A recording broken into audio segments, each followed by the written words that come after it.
Hello students, मैं हूं मनीष शंकर तिवारी और आप लोग देखना शुरू कर चुके हैं ई क्लासेस बाय मनीष सर। सामाजिक विज्ञान विषय को साल भर पढ़ने के बाद में परीक्षा का समय है तो हम लोग इसका रिवीजन कर रहे हैं। तो इसी सोशल साइंस रिवीजन चैलेंज में रिवीजन विद मनीष सर वाला जो ये चैप्टर चल रहा है हमारा, लगातार हर शाम को 6 बजे आपके लिए एक वीडियो आता है। बहुत ही कम समय में बहुत ही कॉम्पैक्ट तरीके से मैं समझाने का प्रयास करता हूं कि आपको वह पाठ समझ में आ जाए और आप उसको परीक्षा में बहुत अच्छे से कर सकें।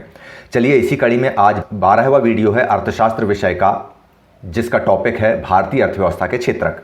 अर्थव्यवस्था की बात करते हैं तो चलिए सबसे पहले हम देखते हैं इन चित्रों को। ये जो स्क्रीन पर आपको चित्र उभरते हुए दिखाई दे रहे हैं लगातार, इन चित्रों को ध्यान से देखिए। हर व्यक्ति किसी न किसी तरह के काम में हमको संलग्न दिखाई देता है और अगर हम इनको क्लासीफाइड कर दें, यानी हर व्यक्ति जब कोई ना कोई काम कर रहा है तो इन पूरे क्रियाकलापों को हमने 2 भागों में बांट लिया है। इसमें पहला भाग देखा गैर आर्थिक क्रियाकलापों का और दूसरा भाग है आर्थिक क्रियाकलापों का। सवाल ये आता है कि गैर आर्थिक क्रियाकलाप क्या होते हैं और आर्थिक क्रियाकलाप क्या होते हैं। गैर आर्थिक क्रियाकलाप वे क्रियाकलाप होते हैं जिनको करने पर केवल हमको आत्म संतुष्टि प्राप्त होती है और किसी भी तरह के रुपए या पैसे की प्राप्ति नहीं होती। जबकि आर्थिक क्रियाकलाप में क्या होता है कि ये ऐसे क्रियाकलाप हैं जिन क्रियाकलापों को करने के बाद लोगों को धन की प्राप्ति होती है, अर्थात रुपए और पैसे की प्राप्ति होती है। और रुपया और पैसों को हम कहते हैं अर्थ, अर्थात इनको आर्थिक क्रियाकलाप कहते हैं। इस आधार पर हमने भारतीय अर्थव्यवस्था को अलग अलग क्षेत्रों में बांटा है। तो चलिए अपन देखते हैं भारतीय अर्थव्यवस्था के क्षेत्रक। भारतीय अर्थव्यवस्था के क्षेत्रकों के विभाजन के आधार हमने देखे हैं। यहाँ पर पहला आधार हमने तय किया है जिनमें हमको आर्थिक गतिविधियां नजर आती हैं। दूसरा आधार हमने देखा रोजगार के अवसरों की उपलब्धता के आधार पर, और तीसरा हमने देखा है उद्यमों के स्वामित्व के आधार पर, मतलब लोग जहां पर काम कर रहे हैं, जहां से उनको पैसा मिल रहा है, वे क्षेत्रक कैसे हैं। सबसे पहले हम देखते हैं आर्थिक गतिविधियों के आधार पर क्षेत्रक कितने प्रकार के होते हैं। तो आर्थिक गतिविधियों के आधार पर 3 प्रकार के क्षेत्रक विभाजित किए गए हैं। पहला प्राथमिक क्षेत्रक, दूसरा द्वितीयक क्षेत्रक और तीसरा तृतीयक क्षेत्रक। चलिए इन तीनों को जान लेते हैं हम। प्राथमिक क्षेत्रक किन्हें कहते हैं।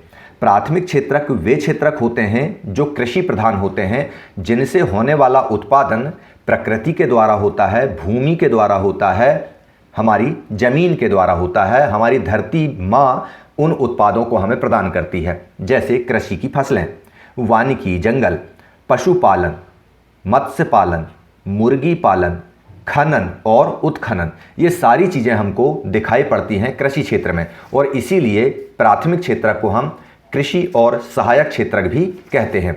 इसके बाद आता है हमारे पास में द्वितीयक क्षेत्रक, जिसको हम बोलते हैं विनिर्माण।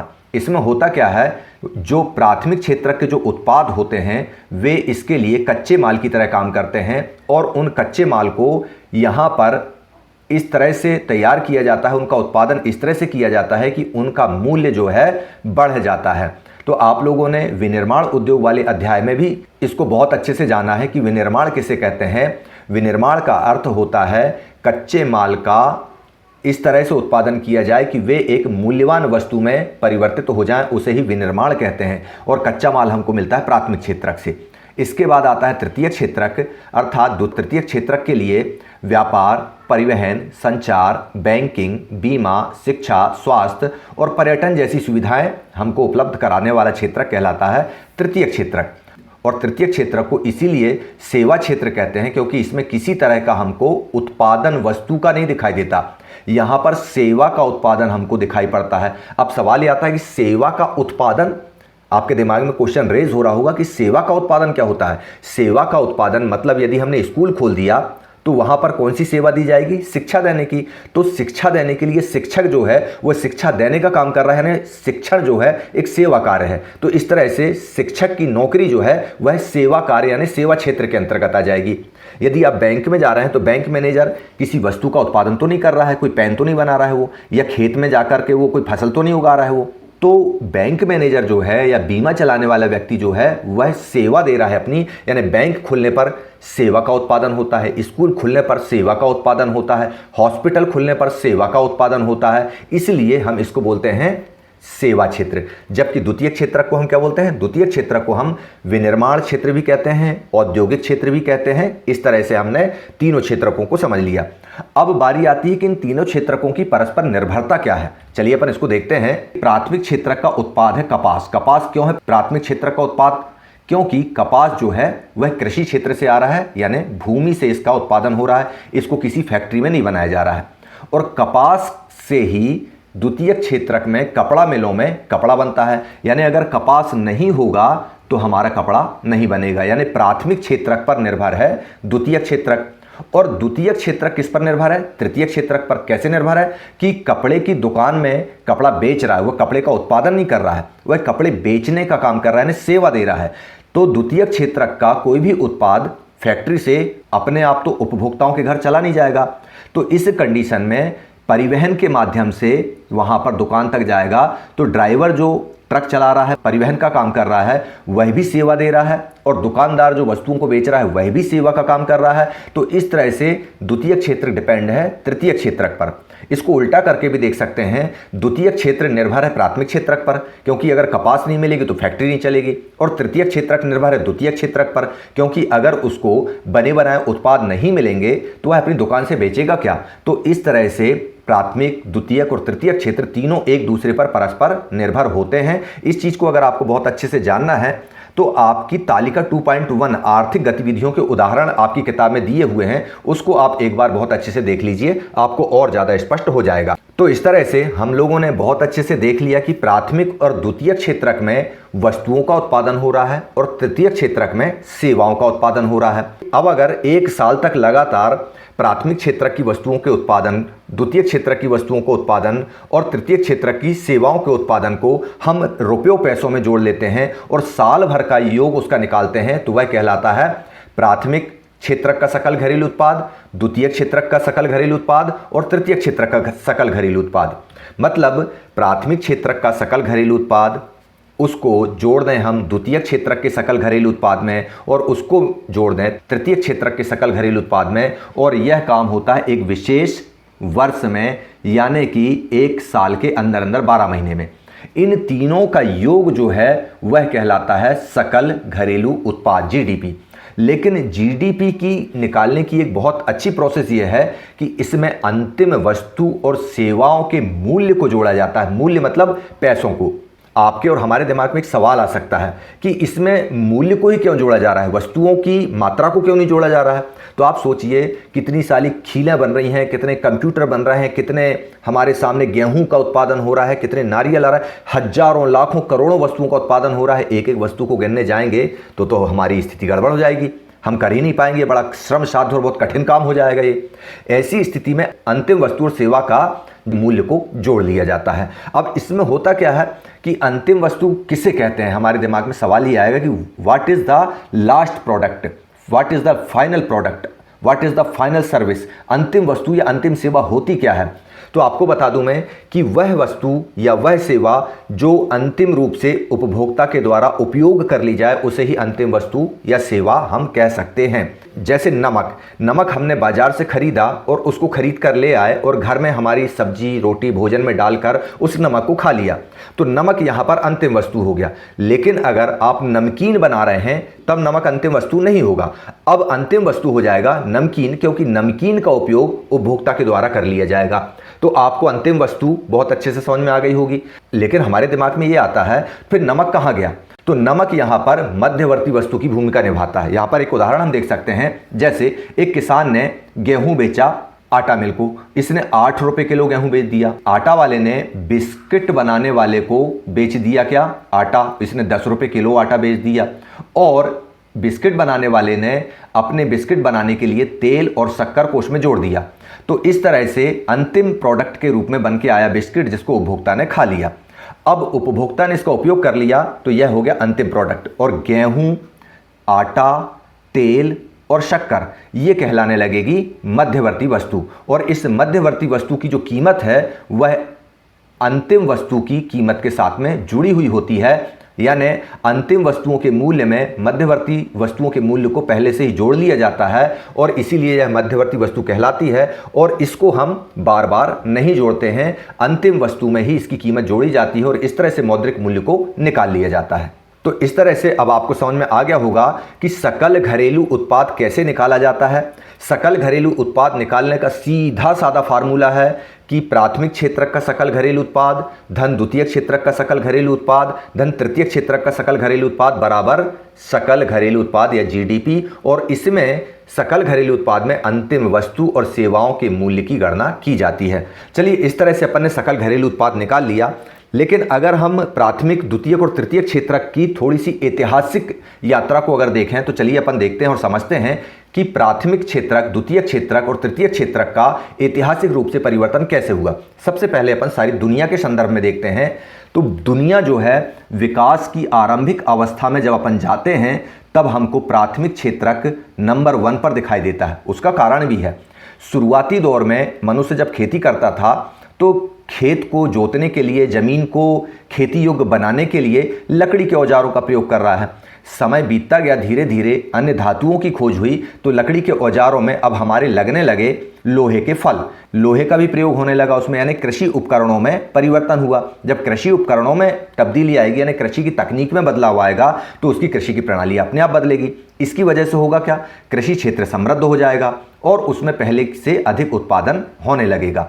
अब धीरे धीरे करके, जैसे जैसे करके उसमें क्या होगा, अब हमने बैलों के साथ में खेती करना शुरू कर दिया, लोहे के फल जोड़ने लगे, बखरनी के लिए हमने बखर बनाना शुरू कर दिया। तब हमारे शिल्पियों की भी वृद्धि होगी, यानी शिल्पी यानी उनको बनाने वाले, लोहे के फल बनाने वाले, लोहे के उपकरण बनाने वाले, खरपतवार काटने के लिए हंसिया बनाने वाले, ये शिल्पियों की वृद्धि होगी।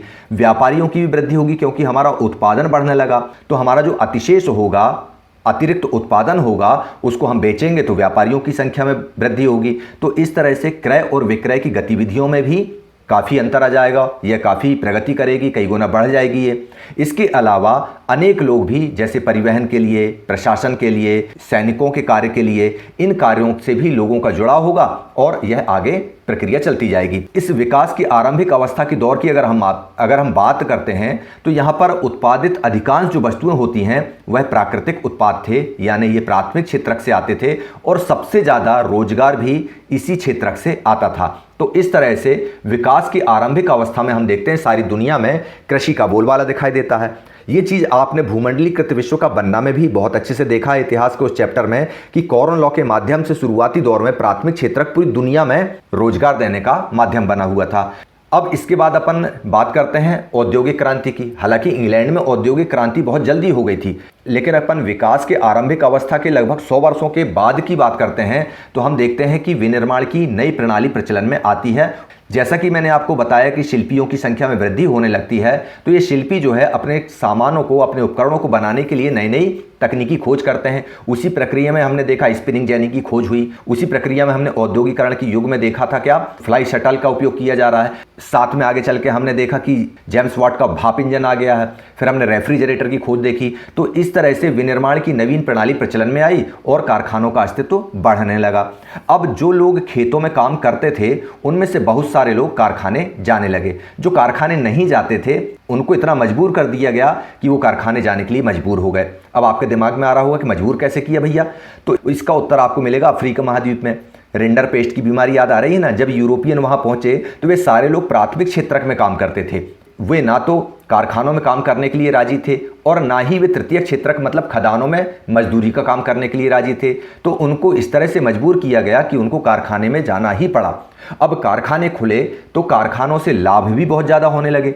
अब हमको सस्ती दरों पर उत्पादित वस्तुएं मिलने लगी। जैसा कि हमने भारत में मैनचेस्टर का आगमन वाला अध्याय देखा, उसमें समझ में आता है हमको कि मैनचेस्टर के बने कपड़े जब भारत में आए तो वो बहुत ज़्यादा सस्ते होते थे।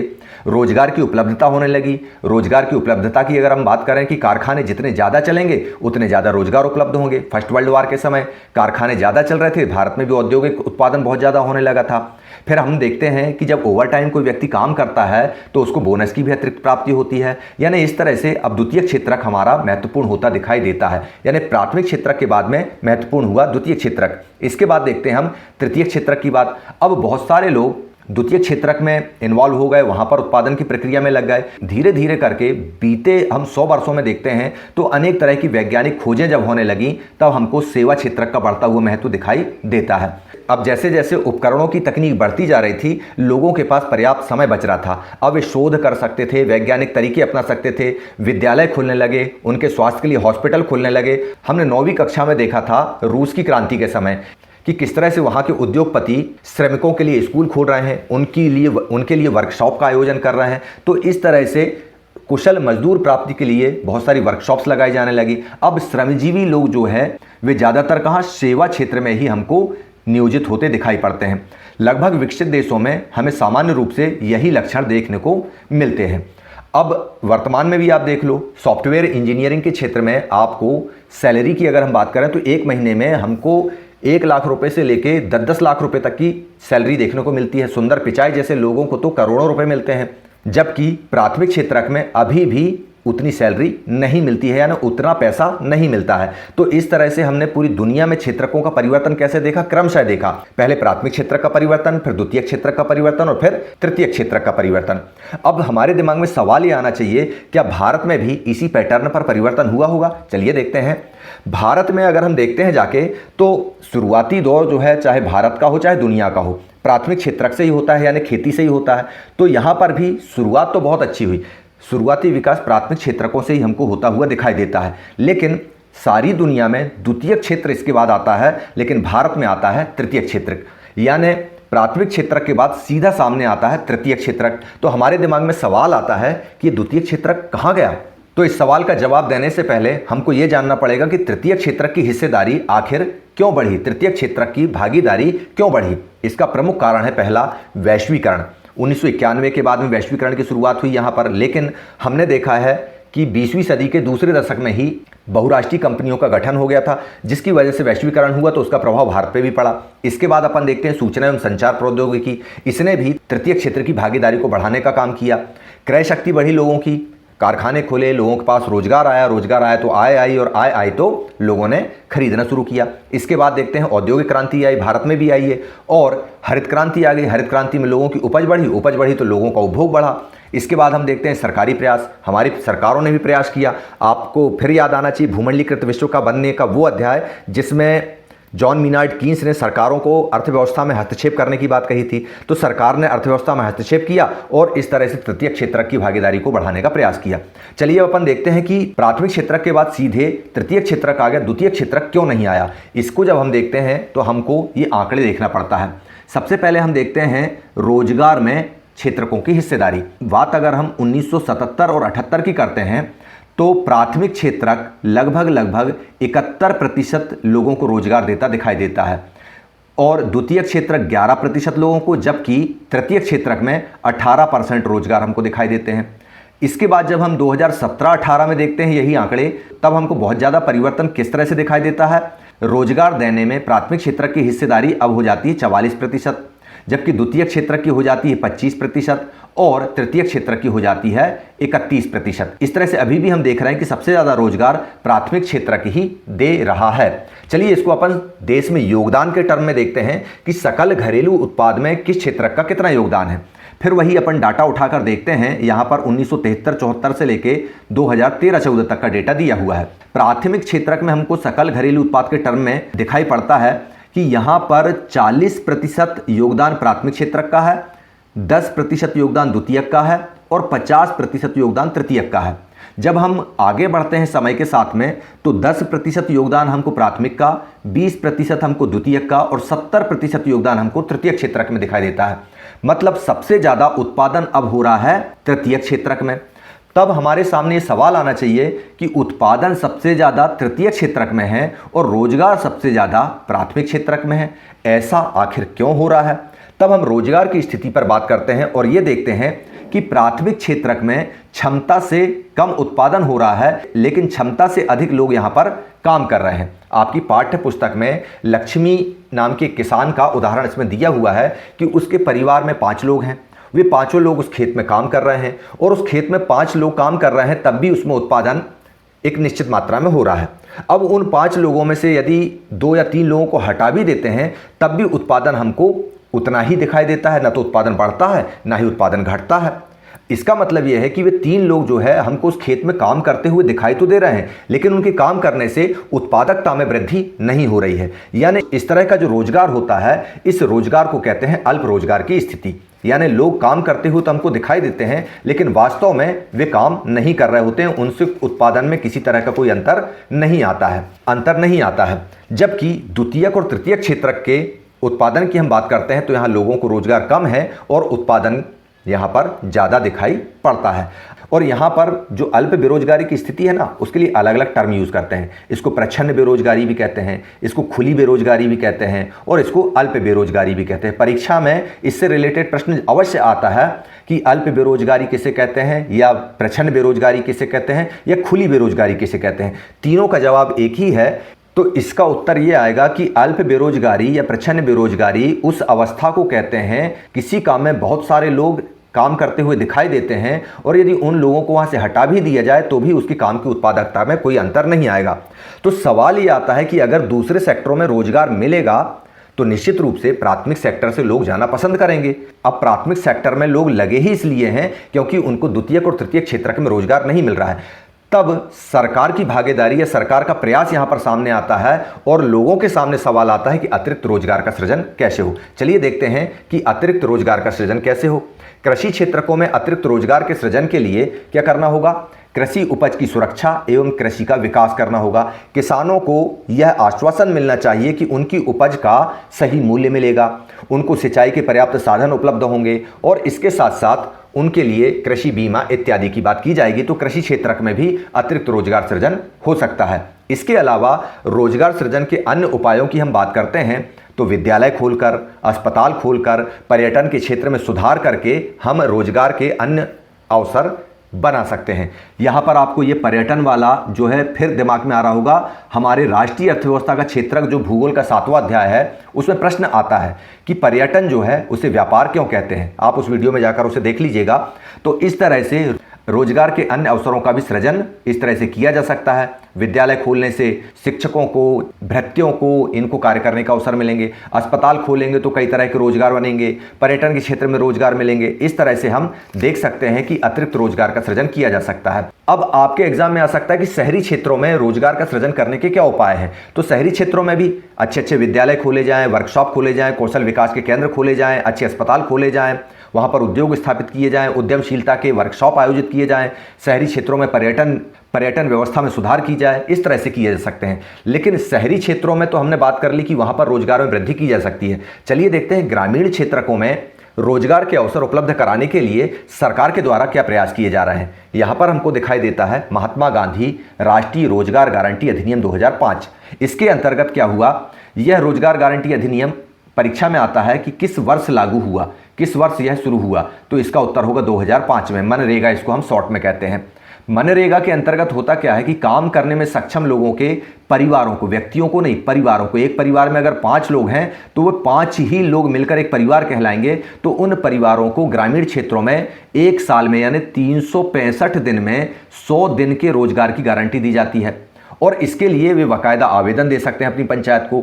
अब यदि सरकार रोजगार उपलब्ध कराने में असफल हो तो उन्हें बेरोजगारी भत्ता देने का भी प्रावधान है। परीक्षा में आ सकता है बेरोजगारी भत्ता किसे कहते हैं। बेरोजगारी भत्ता में होता क्या है कि अगर हमने किसी को प्रॉमिस कर दिया कि आपको हम 100 दिन का जॉब देंगे ही देंगे, लेकिन हम नहीं दे पा रहे हैं तो उनको 100 दिन का वेतन उपलब्ध कराना पड़ेगा। यही कहलाता है बेरोजगारी भत्ता। तो इस अधिनियम के तहत किस तरह के काम कराए जाते हैं, तो उत्तर आएगा इस अधिनियम के तहत ऐसे काम कराए जाते हैं जिनसे भविष्य में भूमि से उत्पादन बढ़ाने में मदद मिले। यानी मनरेगा जो है प्राथमिक क्षेत्र के विकास में सबसे महत्वपूर्ण भूमिका निभाता है। तो इस तरह से हमने आर्थिक गतिविधियों के आधार पर प्राथमिक, द्वितीयक और तृतीयक क्षेत्रकों की गतिविधियों को जाना, समझा बहुत विस्तार से। अब अपन देखते हैं रोजगार की स्थिति के आधार पर क्षेत्रक कितने प्रकार के होते हैं। तो यहाँ पर रोजगार के आधार पर क्षेत्रकों का विभाजन 2 प्रकार से किया जाता है। एक कहलाता है संगठित क्षेत्र और एक कहलाता है असंगठित क्षेत्र। संगठित क्षेत्र में क्या होता है, यहाँ पर रोजगार की शर्तें पहले से तय होती हैं, जबकि असंगठित क्षेत्रक जो है वह ऐसे छोटे पैमाने के यूनिट्स हैं जहाँ पर सरकार के साथ इनका कोई पंजीकरण नहीं होता। जैसे छोटी दुकानें, छोटी गुमटियाँ, ठेले वाले, ये असंगठित क्षेत्र के अंतर्गत आते हैं। घर में काम करने वाली जो महिलाएं आती हैं उनके क्षेत्र जो है वे असंगठित कहलाते हैं, यानी इनके ऊपर कोई सेफ्टी वॉल्व नहीं होता है। जबकि संगठित क्षेत्र जो है वह अपने कर्मचारियों को काम का आश्वासन देता है, यहाँ के लोगों के लिए एक बाकायदा नियुक्ति पत्र जारी होता है, संगठित क्षेत्र में हर महीने वेतन मिलता है, जबकि असंगठित क्षेत्र में दैनिक मजदूरी मिलती है और वह भी कभी मिलती है कभी नहीं मिलती। संगठित क्षेत्रों में नौकरी की सुरक्षा होती है, असंगठित क्षेत्रों में ऐसी कोई सुरक्षा नहीं होती। संगठित क्षेत्र में काम करने के घंटे निश्चित होते हैं, असंगठित क्षेत्रों में यह निश्चित नहीं होते हैं। इसके अलावा सबसे महत्वपूर्ण बात है, यदि आप किसी दिन अवकाश ले लेते हैं तो भी अवकाश के दिन का वेतन मिलता है, जिसको बोला जाता है समवैतनिक अवकाश, यानी यह संगठित क्षेत्र की महत्वपूर्ण विशेषता है। जबकि असंगठित क्षेत्र में यदि कोई मजदूर है, यदि कोई काम करने वाला नौकर है, वह अगर उस दिन काम करने नहीं जाएगा तो उसका मालिक उस दिन का उसे वेतन काट लेता है और वह अवैतनिक हो जाता है, वह संवैतनिक नहीं होगा। यानी संगठित क्षेत्र की सबसे महत्वपूर्ण विशेषता है संवैतनिक अवकाश। तो इस तरह से हमने रोजगार के आधार पर क्षेत्रकों का विभाजन देख लिया।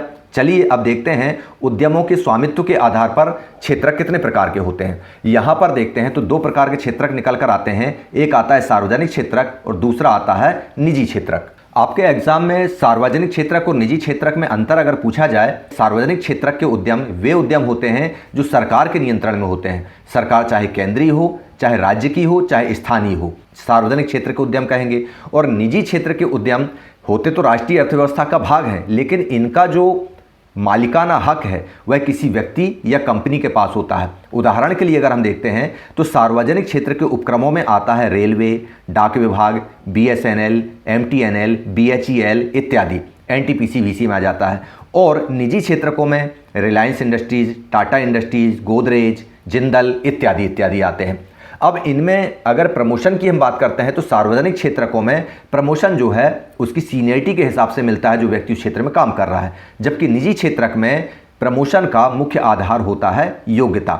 नौकरी की अगर अपन स्थायित्व की बात करें तो सार्वजनिक क्षेत्रक में नौकरी स्थायी रहती है, रिटायरमेंट तक। जब तक आपने किसी तरह का कोई घनघोर अपराध न किया हो तब तक आपको हटाया नहीं जा सकता। जबकि निजी क्षेत्रक में यदि आपने अपने पद के अनुरूप काम नहीं किया, आपने अपने मालिक के मुनाफे में वृद्धि नहीं की, तो आपकी नौकरी का कोई भरोसा नहीं होता है। इस तरह से स्वामित्व के आधार पर सार्वजनिक क्षेत्रक और निजी क्षेत्रकों को हमने देखा। अब यहाँ पर अंत में चलते चलते हम देखते हैं कि असंगठित क्षेत्रक के लोग जो बेचारे गरीब गुरबे पढ़े लिखे नहीं होते हैं, वो किसी भी तरह से मजदूरी करके, किसी के यहाँ नौकरी करके काम करते हैं और उनका कोई धनी धोरी नहीं है, तो ऐसे लोगों की सुरक्षा कैसे की जाए, यानी असंगठित क्षेत्र के श्रमिकों का संरक्षण कैसे हो। इसके लिए जब अपन आगे बढ़ते हैं तो देखते हैं असंगठित क्षेत्रकों में कार्य करने की व्यवस्था होती है। उसका कारण क्या है कि संगठित क्षेत्र में रोजगार के अवसर धीमी गति से मिलते हैं। पहले सरकार पदों का सृजन करेगी, सृजन करने के बाद में विज्ञापन का नोटिफिकेशन निकलेगा, फिर तैयारी करेंगे, तो इस तरह से बड़ी स्लो प्रोसेस चलती है। और इस क्षेत्र में रोजगार का सृजन केवल मांग पर ही होता है, यानी जनता ने मांग की स्कूल होना चाहिए हमारे गांव में, जब स्कूल खुलेगा तब वहां पर शिक्षकों की जो है संगठित क्षेत्र में भर्ती होगी। अच्छा, कभी कभी क्या होता है कि संगठित क्षेत्र भी असंगठित क्षेत्रकों की तरह कार्य करता है। जैसे हमने पिछले कुछ दिनों में देखा हुआ था कि शिक्षकों की भर्ती मध्य प्रदेश में इस तरह से की गई थी कि यहाँ पर अलग अलग तरह के शिक्षकों के संवर्ग पैदा हो गए थे। इसमें यह हो रहा था कि एक शिक्षक भी वही काम कर रहा है, दूसरा भी वही काम कर रहा है, लेकिन उनकी वेतन विसंगतियां थी। तो इस तरह से संगठित क्षेत्रक ऐसी रणनीति बना लेता है जिससे वह करवंचन कर सके, कर से बच सके। साथ में श्रमिक संरक्षण के लिए बनाए गए नियमों से बचने के लिए भी वे तरह तरह के सर्कुलर्स का उपयोग करने लगते हैं। 1990 के बाद संगठित क्षेत्रकों में रोजगार की कमी होने लगती है। अब यही सारे कारण हैं कि जो लोग संगठित क्षेत्रकों में नहीं जा पाते और रोजगार की उनको तत्काल आवश्यकता होती है, वे लोग असंगठित क्षेत्रक में जाने के लिए विवश होते हैं। परीक्षा में आ सकता है कि जब संगठित क्षेत्रकों में इतनी सुरक्षा उपलब्ध है तब भी लोग असंगठित क्षेत्रों में काम करने के लिए मजबूर क्यों हैं। तब आप इस प्रश्न का उत्तर इन पॉइंट्स के साथ में लिख सकते हैं। अब सवाल आता है कि असंगठित क्षेत्रक में शोषण किस तरह से हो रहा है। असंगठित क्षेत्रक में वेतन कम दिया जाता है, आय कम होती है और अनियमित होती है, रोज नहीं मिलती। श्रमिकों की संख्या ज़्यादा है तो ये संगठित नहीं हो पाते। ग्रामीण क्षेत्रों में हम देखते हैं भूमिहीन किसान दिखाई देते हैं, श्रमिक दिखाई देते हैं, छोटे और सीमांत किसान हैं, फसल बटाईदार हैं, बुनकर हैं, लोहार हैं, कारीगर हैं, ये सारे लोग असंगठित क्षेत्रकों में आते हैं। शहरी क्षेत्रों में अगर हम असंगठित क्षेत्र देखते हैं तो लघु उद्योग के श्रमिक हैं, निर्माण कार्य में संलग्न मजदूर हैं, छोटे मोटे व्यापारी हैं, ड्राइवर ऑटो चलाने वाले हैं, ड्राइवर हैं, परिवहन श्रमिक हैं, हमाल हैं, फेरी वाले हैं, ठेले वाले हैं, ये दिखाई देते हैं। और साथ ही साथ सामाजिक वर्गों की अगर हम बात करें तो लगभग एसटी एससी सामान्य वर्ग के भी जो गरीब लोग हैं वे असंगठित क्षेत्र में काम करते दिखाई देते हैं और उनका शोषण होता है। अब अगर शोषण हो रहा है तो उनके संरक्षण के लिए क्या होना चाहिए? कृषि क्षेत्र के मजदूरों के संरक्षण के लिए उनको कृषि के अलावा भी रोजगार की उपलब्धता हो, उनको सामाजिक सुरक्षा का प्रावधान हो, जो कि सरकारें करती भी हैं। विभिन्न अवसरों पर उनको कानूनी सेवाएं उपलब्ध हों और वो फ्री में उपलब्ध हों। इसके अलावा कार्य का समय निश्चित हो, उनका न्यूनतम मजदूरी का सख्ती से पालन होना चाहिए। इसके अलावा अन्य कारण हैं जिनको आपके लिए मैं होमवर्क के रूप में छोड़ता हूं। तो इस तरह से हमने भारतीय अर्थव्यवस्था के इस अध्याय में जान लिया, समझ लिया कि क्षेत्रकों को कितने प्रकार से विभाजित किया गया है। आर्थिक आधार पर 3 प्रकार, प्राथमिक, द्वितीयक, तृतीयक। रोजगार के अवसर के आधार पर 2 प्रकार, संगठित और असंगठित। और स्वामित्व और उद्यमों के स्वामित्व के आधार पर भी 2 प्रकार, सार्वजनिक और निजी। और तो इस तरह से इस सारे चैप्टर को बहुत स्पीड से एक बार में आप लोगों ने जाना और समझा। इस पाठ के महत्वपूर्ण प्रश्न जो कि परीक्षा में आ सकते हैं उनको अगर आपको देखना है तो डिस्क्रिप्शन बॉक्स में जाइए। चलिए अब मुझे दीजिए इजाज़त, मैं चलता हूँ अगले कंटेंट की तैयारी के लिए। जय हिंद, जय भारत।